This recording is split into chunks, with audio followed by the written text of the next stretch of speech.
বিসমিল্লাহির রহমানির রহিম আলহামদুলিল্লাহি রাব্বিল আলামিন সালাতু ওয়াসসালামু আলা সাইয়্যিদিল মুরসালিন ওয়া আসহাবিহি আজমাইন। আমার সম্মুখে জীবনে যা দেখলাম অধ্যাপক গোলাম আজম রহমানুল্লাহ একটা অনবদ্য সৃষ্টিকর্ম।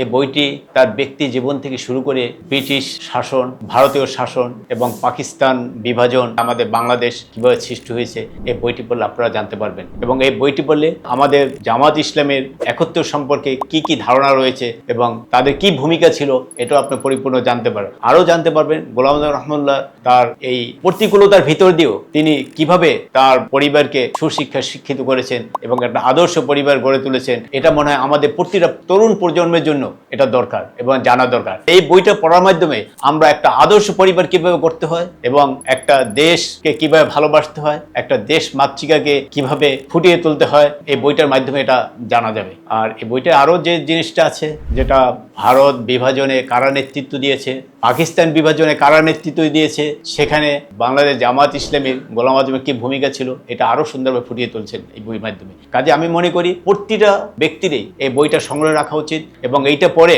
একটা আদর্শ পরিবার কিভাবে গঠন করতে হয় সেই নিরিখে অন্তত এই বইটা সবাই পড়া উচিত। আসুন আমরা এই বইটি সবাই সংগ্রহ করি এবং যার যার ঘরে এটাকে আমরা সংগ্রহ করে রেখে আমরা একটা আদর্শ পরিবার গড়ার এবং একটা দেশ মাতৃকা কিভাবে গড়তে হয় সেই ভূমিকায় আমরা অগ্রণী ভূমিকা পালন করি।